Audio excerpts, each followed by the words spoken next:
Hi friends, welcome to my channel. இன்னைக்கு நம்ம எலுமிச்சை பழத்தை எப்படிலாம் ரொம்ப நாளைக்கு கெடாமல் ஸ்டோர் பண்ணி வைக்கலாம் அப்படிங்கிறத பார்க்க போகிறோம். ஃபஸ்ட்டு எலுமிச்சை மேலே ஊறுகாய் எப்படி செய்கிறதுன்னு பார்க்க போகிறோம். அதாவது மசாலா எதுவும் சேர்க்காத பிளைன் ஊறுகாய். இதுக்கு பார்த்தீங்கன்னா நான் ஒரு 25 லெமன் இந்த மாதிரி எடுத்து வச்சுருக்கேன். இது ஃபஸ்ட்டு பாயில் பண்ணி எடுத்துக்கிறணும். தண்ணியை இங்கே சூடு பண்ண வச்சுருக்கேன். தண்ணி கொதிக்கக்கூடாது. இந்த மாதிரி பபிள்ஸ் மாதிரி வரும்போது எலுமிச்சம்பழத்தை சேர்த்துடணும். தண்ணியும் லெமனும் சேர்ந்தே கொதிக்கிற மாதிரி பார்த்துக்கிறணும். ஸோ லெமனை பையை சேர்த்துக்கிறலாம். விரிசல் எதுவும் இல்லாத லெமனாக சேர்த்துக்கிறோங்க. இப்போ லெமனை ஒரு லிட்டு போட்டு கவர் பண்ணி விட்டுறலாம். ஒரு 5 மினிட்ஸ் நல்லா கொதிக்கட்டும். மீடியம் ஃப்ளேமில் வச்சு கொதிக்க வைக்கலாம். 5 மினிட்ஸ் கழித்து நம்ம ஸ்டவ்வை ஆஃப் பண்ணிடணும். லெமன் இந்த மாதிரி கலர் சேஞ்ச் ஆகி வந்திருக்கும். இந்த டைம் நம்ம ஸ்டவ் ஆஃப் பண்ணிடலாம். 10 நிமிஷம் இந்த ஹாட் வாட்டர்லேயே இந்த லெமன் கிடக்கணும். 10 நிமிஷத்துக்கு அப்புறம் எடுத்து இந்த மாதிரி ஒரு ட்ரைனரில் போட்டு வைக்கணும். தண்ணி சுத்தமாகவே மேலே இருக்கக்கூடாது. நல்லா வடிஞ்சிடணும். அப்படி தண்ணியாக இந்த மாதிரி இருந்ததுன்னா ஒரு டவல் வச்சு தொடச்சிக்கிறோங்க. இங்கே உப்பும் அப்புறம் ஜாரு அப்புறம் லெமன் இங்கே எல்லாம் ரெடியாக எடுத்து வச்சுருக்கேன். நம்ம ஊறுகாய் போட ஆரம்பிச்சிடலாம். நல்லா ஷார்ப்பான கத்தி எடுத்துக்கிறோங்க. அப்படி இல்லைனா நீங்கள் சிஸ்ஸர் கூட யூஸ் பண்ணிக்கிறலாம்.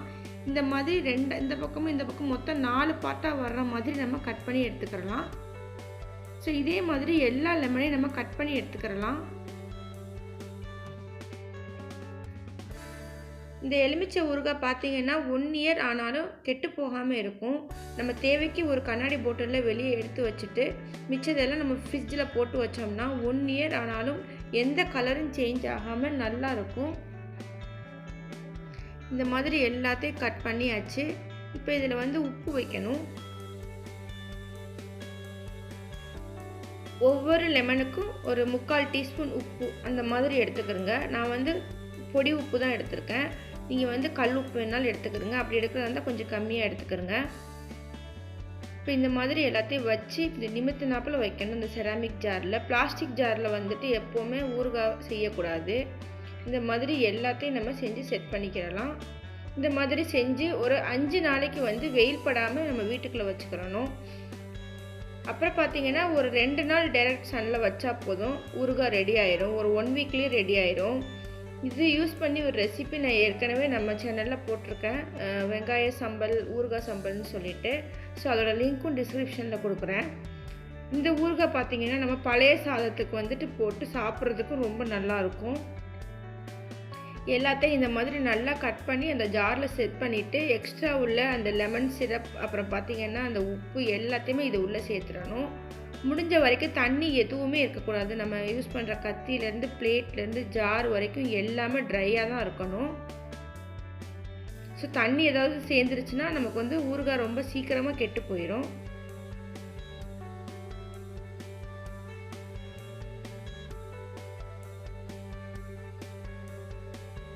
இப்போது நம்ம கட் பண்ணும்போது எலுமிச்சை மரத்துலேருந்து சாறு அது கூட பார்த்திங்கன்னா அந்த உப்பு இது எல்லாத்தையும் மேலே தூவி விட்டுறணும்.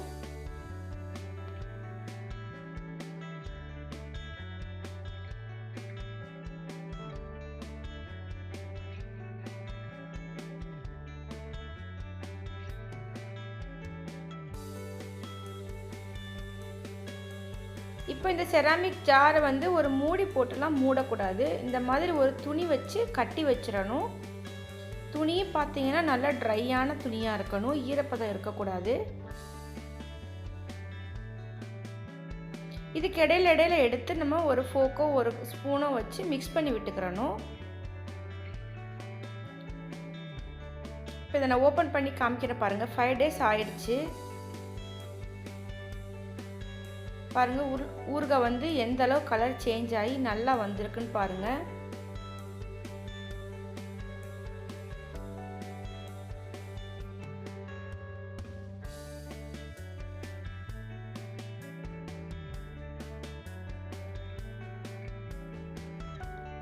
பாருங்கள் ஊறுகாய் எந்த அளவுக்கு ரெடியாக இருக்குதுன்னு. நம்ம இப்படியே கூட சாப்பிட்லாம். பட் 2 நாள் வெயிலில் வைக்கும்போது இன்னும் ஊறுகாய் நல்லா மசிஞ்சு வரும். ஸோ அதுக்காக தான் வெயிலில் வைக்கிறோம்.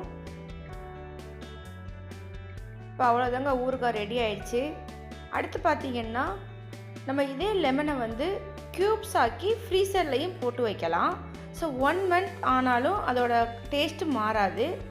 நம்ம ஐஸ் ட்ரே இருக்குது இல்லையா, நம்ம வந்து ஜூஸ்க்கெலாம் போடுறதுக்காக செட் பண்ணுவோம் இல்லையா, அந்த மாதிரி லெமனை வந்து க்யூப்ஸ் ஆக்கி ஒரு பாக்ஸில் ஸ்டோர் பண்ணி வச்சுக்கிறலாம். ஃபஸ்ட்டு இந்த மாதிரி லெமனை வந்து பிரிஞ்சு எடுத்துக்கிறலாம்.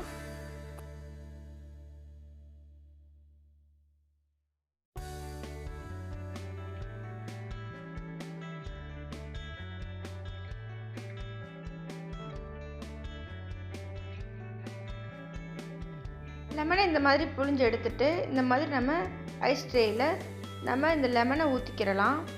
ஸோ நம்ம மெஷர் பண்ணி ஊற்றுற மாதிரி இருக்கும். இப்போ 1 க்யூப் அப்படிங்கிறது 1 லெமன், அந்த மாதிரி நம்ம மெஷர் பண்ணி ஊற்றிக்கிட்டோம்னா, இப்போ நம்ம வந்து ஒரு 250 ml லெமன் ஜூஸ் போடுறோம்னா இது 1 க்யூப் போட்டால் போதும்.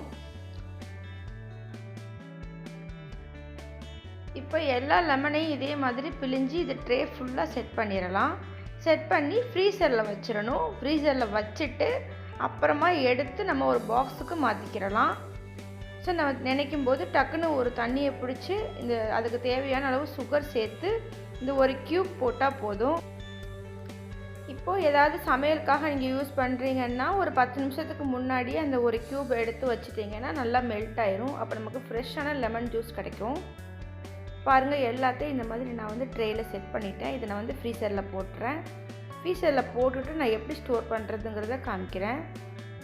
இப்போ பாருங்கள், ஃப்ரீசர்லேருந்து நான் வெளியில் எடுத்துட்டேன். இதை வந்து நம்ம ஒரு பிளேட்டில் கவுத்தி எடுத்துக்கிறலாம்.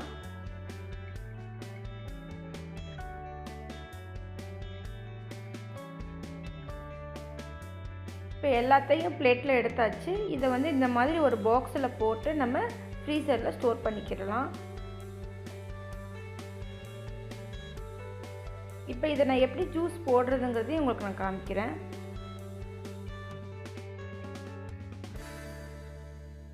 நம்ம இப்போ வந்து ஒரு 250 ml கப்பில் நான் ஜூஸ் போட போகிறேன். அதில் பார்த்தீங்கன்னா 1 க்யூப் போட்டால் போதும். 1 க்யூப்ங்கிறது 1 லெமன், அதாவது 1 க்யூப் போட்டால் போதும். போட்டுட்டு இதுக்கு தேவையான அளவு சுகர் சேர்த்துக்கிறங்க. சுகர் சேர்த்து நல்லா மிக்ஸ் பண்ணிக்கிறலாம். இது யூஸ்வலாக நீங்கள் எல்லோரும் வீட்டில் போடுற மாதிரி மெத்தடு தான். பட் சேம் டைம் பார்த்தீங்கன்னா நம்ம க்யூப் வச்சு போடுறோம். இதை நல்லா மிக்ஸ் பண்ணிவிட்டு இதில் வந்து சப்ஜா சீட் போட்டு நம்ம ஜூஸ் குடிக்கலாம்.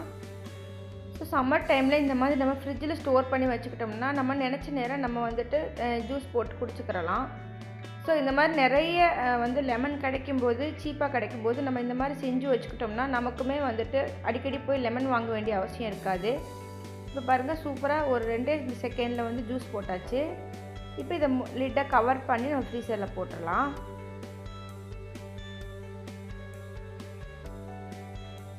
அடுத்து வந்து பார்த்திங்கன்னா நம்ம லெமன் சிரப் செஞ்சு வைக்க போகிறோம். இங்கே ஒரு 20 லெமனை பிழிஞ்சு இந்த மாதிரி சாறு எடுத்து வச்சுருக்கேன். ஸோ இந்த லெமன் பிழியிறது பார்த்திங்கன்னா அதில் உள்ள அந்த எதழ்கள் இருக்கும் இல்லையா லெமனில், அதுவுமே சேர்ந்து தான் வரும். ஸோ அப்போ டேஸ்ட் நமக்கு வந்து எப்பவும் மாறாமே இருக்கும். இப்போ இதை வந்து வச்சு நம்ம லெமன் சிரப் செஞ்சு வைக்க போகிறோம். அது எப்படி செய்கிறதுன்னு பார்க்கலாம். இப்போ இந்த லெமனோட தொலிகளையுமே நம்ம கீழே போட போகிறதில்ல. நம்ம வாஷ் பேசின் சிங்க் கழுகு யூஸ் பண்ணிக்கிறலாம்.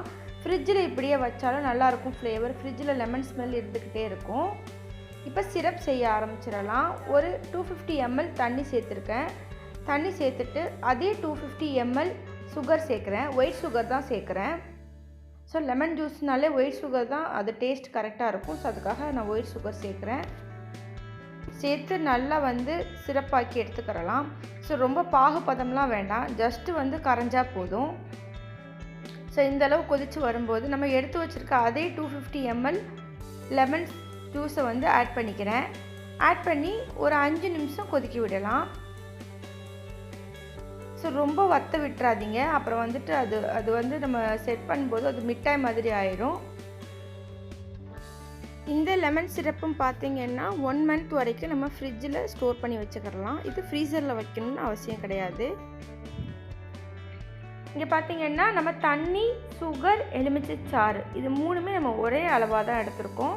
ஸோ இது நல்லா கொதிக்கட்டும். பாருங்கள், நல்லா கொதிச்சிருச்சு. இந்த டைம் நம்ம வந்து ஸ்டவ்வை ஆஃப் பண்ணிடலாம். ஆஃப் பண்ணிவிட்டு இதை கம்ப்ளீட்டாக கூல் பண்ணணும். கூல் பண்ணிவிட்டு தான் நம்ம ஸ்டோர் பண்ணணும். ஜஸ்ட்டு நம்ம கையில் தொட்டு பார்த்தா ஒட்டணும், அவ்வளோதான். அந்த ஒரு கன்சிஸ்டன்சிக்கு ரெடி பண்ணால் போதும். இப்போ நான் ஸ்டவ் ஆஃப் பண்ணிட்டேன். இதை நல்லா ஆற விட்டுட்டு நம்ம ஒரு கிளாஸ் பாட்டிலில் ஸ்டோர் பண்ணி வச்சுக்கிடலாம். பாருங்கள், நல்லா ஆறிடுச்சு. இப்போ இதை நான் இந்த பாட்டிலில் நான் செட் பண்ணிக்கிறேன். பாட்டில் பார்த்திங்கன்னா தண்ணி இல்லாமங்க ட்ரையாக எடுத்துக்கிறேங்க. ஸோ இந்த மாதிரி நம்ம ரொம்ப நாளைக்கு ஸ்டோர் பண்ணுறதுக்கெல்லாம் ரொம்ப ட்ரையான பாட்டில் அந்த மாதிரி எடுத்தால் தான் கெட்டு போகாமல் இருக்கும். இப்போ இதை பாட்டிலில் ஊற்றியாச்சு. இப்போ இதையுமே நான் எப்படி ஜூஸ் போடுறதுங்கிறத சொல்லி காமிக்கிறேன். ஸோ இந்த மாதிரி வந்து நமக்கு சீசன் டைமில் வாங்கி இந்த மாதிரி ஸ்டோர் பண்ணி வச்சுக்கிட்டோம்னா நமக்கு ரொம்பவே யூஸ்ஃபுல்லாக இருக்கும். இப்போ இந்த மாதிரி ஒரு கப் தண்ணி எடுத்திருக்கேன். 25 ml வந்து நம்ம செஞ்சு வச்சு சிரப் சேர்த்துருக்கேன். சேர்த்து அப்போவே ஐஸ் க்யூப் போட்டு மிக்ஸ் பண்ணிட்டோம்னா ஜூஸ் ரெடி ஆயிடும். இந்த மாதிரி பார்த்திங்கன்னா சம்மர் டைம்லேயும் சரி, இப்போ ஏதாவது லெமன் சீசன் அந்த மாதிரி இருக்குதுன்னா இந்த மாதிரி நீங்கள் ரெடி பண்ணி வச்சுக்கிட்டிங்கன்னா உங்களுக்கு ரொம்பவே யூஸ்ஃபுல்லாக இருக்கும். நம்ம ரெகுலராக போடுற ஜூஸை விட இந்த ஜூஸ் ரொம்பவே டேஸ்ட்டாக இருந்தது. உங்களுக்கு இந்த வீடியோ பிடிச்சிருந்தா லைக் பண்ணுங்கள், ஷேர் பண்ணுங்கள், சப்ஸ்கிரைப் பண்ணாதவங்க சப்ஸ்கிரைப் பண்ணிக்கிறங்க. அப்படியே பக்கத்தில் உள்ள பெல் ஐக்கானையும் கிளிக் பண்ணுங்கள். அப்போ தான் நம்ம போடுற ஒவ்வொரு ரெசிபியும் சரி, இது மாதிரியான டிப்ஸும் சரி உங்களுக்கு நோட்டிஃபிகேஷனாக வரும்.